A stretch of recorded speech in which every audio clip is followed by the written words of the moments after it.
And that is it, full time. I've currently just left the pub to talk about this game. Wow, pure elation. I am ecstatic. I cannot describe the feeling. Everyone feels the exact same. I can't get my words out, but yeah, that was absolutely phenomenal. That ending was just like a story. It was absolutely perfect. Not only with the fact that Ollie Watkins took the goal so beautifully, it was the fact that Gareth Southgate's substitution, the original pass was from Cole Palmer. It was perfect assist and goal from his substitutions, with the fact that there's been loads of people moaning about him, and where I was at the pub, people were frustrated after the start of the second half, where people were really getting onto the players. Just a perfect ending. We are now in the Euros final. Sorry, just crossing the road, but absolutely ecstatic, absolutely incredible. The consistency shown from this team under Southgate now for so many years, we can only applaud it. But this is the time we all want and take that next step to finally win something. But let's dissect and do a bit of analysis on this game as much as I can try. I'm going to try and do as much, but you can't help it sometimes when raw emotion takes over, because genuinely that was honestly incredible. The feeling, you can't describe it. There's nothing better in football than scoring as late as that. And the manner of the goal, it was the fact that we'd been crying out for somebody to stretch the back line, someone to get in behind, and everyone said Watkins is the man. Everyone knows that Watkins is the man for that situation. We've seen with Tony, you knock it long. If you've got big balls of defenders, you send up Tony. But then if there's gaps that you need to get into behind that you can exploit with being so deep, Watkins is the man. And then the fact that he instantly came on, you saw he made a run instantly. And I think it was Saka didn't make the pass for the first one, but you saw the run was there. And then all of a sudden you saw the Dutch defenders then kind of look over their shoulder, and then that pass from Cole Palmer is a perfect pass. And then the touch from Ollie Watkins. But what I love about it is he took it so early. That finish he's been doing for Aston Villa absolutely all season. I know from where I'm from, a lot of my mates are Villa fans. Joe from the podcast says it all the time, that's his best attribute. He takes the shot early, which keepers cannot get to it. That's exactly what happened, and he hit the corner perfectly. Absolutely gorgeous finish, an absolutely gorgeous goal. But I also want to talk about the penalty. Yes, now England, obviously I'm buzzing at being an England fan that was given to us, but I also don't think it was a penalty. But that doesn't matter, we'll talk about that in another video, probably dissect that tomorrow and kind of give my honest thoughts about that. But personally, I don't like to see that. I don't think it's a right decision. I can't see what the defender can do, but that's beside the point. I'm talking from an England perspective now. Overall, I thought it was interesting. The entire game, we've gone for a back five again. I really like Saka on that right hand side. I thought he had a good game. I thought Foden probably looked brighter than he had done in previous games. Yes, I know he had a bit of a pot shot where he hit the outside of the post, but overall I still want a little bit more from him. But he's promising signs. I thought Bellingham looked really tired, but the fact he kept on going, and right at the very end, when you need a player to win that foul, when you need a player to drive you on, kind of get the team out, he was the man. Him and Declan Rice. I thought Declan Rice was yet again electric. Probably, in my opinion, Declan Rice has been one of the most underrated players in this tournament. When Manu came in, because he'd had so many different pairings with Declan Rice, when Manu came in, everyone was like, Manu's the answer. But really, Rice is the linchpin of this team. It all comes through him. He just he moves and shifts in that box midfield so well, and he mopped up and swept up so often in that game, and it was absolutely incredible. So hats off to him. Well, not literally, I'm not taking the hat off, but he was absolutely incredible tonight.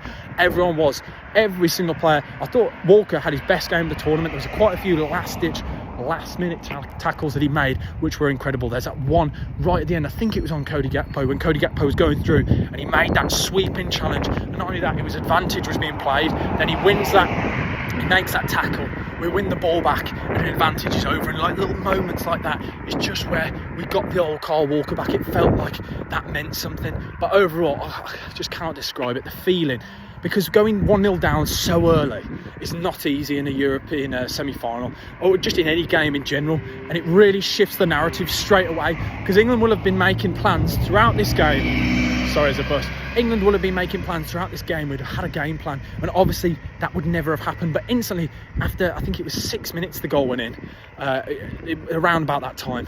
And yes, we can kind of dissect the goal. Yes, I know, poor from Declan Rice to lose the ball like he did, but the whole point is, when you lose the ball in that situation, we've got a back five or three depending on where we were in the possession, that should be able to sweep up. And Kyle Walker really didn't make himself big at all. He kind of shirked away from it. He kind of came towards it, and it's like it took a second to make a split decision. And in that moment, he should have really chased out. So yes, I know Rice gave away the ball, but also we've got to look at that defence. Really should be doing better. And Pickford, personally, for me, now people may get onto me, but I thought Pickford should have done little bit more with that. I'd expect him to at least get a hand to it. It's because it kind of looked like he dived under it, but who cares? I'm not here to give anyone slander. That's why I'm saying Declan Rice, Kyle Walker. I thought Kyle Walker, yeah, I said he's had a good game. Declan Rice as well, because I know those are the kind of moments that people will be talking about with this game. We kind of really nullified them.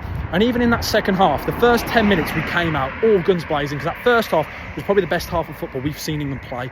We were on the front foot, we were attacking, we were really taking the game to them because we had to when we conceded. And we've seen that with this England side throughout this tournament, that we are, I know a lot of fans talk about this, we are more of a reactive side than a proactive side.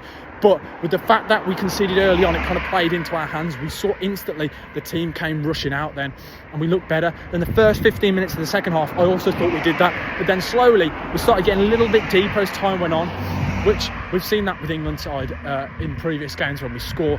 And Netherlands started looking like they were getting back into it. But really, what categoric chances can you really think? We didn't give them too many opportunities. Yes, I know Dumfries won a couple of headers. Bar that, there wasn't too many. And I think England had the majority of the chances. And I think overall, it's a really promising performance. I think we look at that and take that into the next game. I'd be really excited. And now I'm absolutely buzzing for Sunday. There won't be an analysis on Sunday because I'll tell you now, I won't be thinking about making a video. I'll be on the beers celebrating, hopefully, fingers crossed. But regardless, it was a great performance, and there's so many positives we can take now into this next game. And I think defensive shape will be massive against Spain. But let's just talk about this game overall. And again, and I think the big thing we've got to talk about is Gareth Southgate's substitutions. Now, this has been something that has been spoken about so often. Oh, Southgate's made the decision late, or he's made it too late, or that's not the right decision. We spoke about it in previous videos. I've spoken about it on podcasts, where that's been the one thing before this tournament I've always really questioned. Specifically, like in moments that we've seen so far in this tournament. But then the Tony substitution was brilliant in the in the couple of games back. I think it was against Switzerland, maybe. I'm not entirely sure. No, Denmark. It was against Denmark, sorry, I think. So we've spoken about that one. But this tonight, the fact that both his players came on and impacted just shows you that maybe all the people that are slandering him, just leave him be. He knows what he's doing. This guy, and we've got so many game changers in this squad. And I think we've really seen him manage this squad so much, because you've seen it with other squads and in other teams where people don't look happy to be a bit part player, be a player on the bench. You see at the end the elation from all the players celebrating, every single one of them, regardless of whether they played any minutes or not. Everyone looks happy to be in that England side, and that is absolutely unreal. We have been playing incredibly tonight. I'm really pleased with the way we've played. It's looking positive. I'm absolutely over the moon. Tomorrow I will properly dissect it. This is more emotional than anything, because you can't help it, can you? You can't help but get ahead of yourself in moments like this. They don't come around too often. I say that they have been in recent years, but I am absolutely buzzing. England are through to the Euros final. Wow. Sunday, we will face against Spain in Berlin for a huge game. But tonight, history was made by Ollie Watkins, the man, the myth, the legend tonight, the hero for England. One touch, bang, early finish.